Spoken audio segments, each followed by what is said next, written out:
Hello, in this video I'm going to show you how you can delete apps on your Realme 11 Pro Plus. So to do this, you have to open the settings at the first, then you have to scroll down for apps. Right now you can find the default applications, and we have to go simply for the app management. And in this place you can find every app that you have on your phone. And for example, I'm gonna uninstall this application, the Dev Check.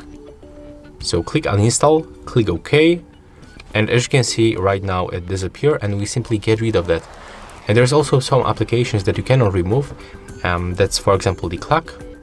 As you can see, there is this uninstall function.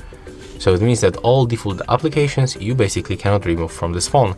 And that's all for this video. Hope you like it.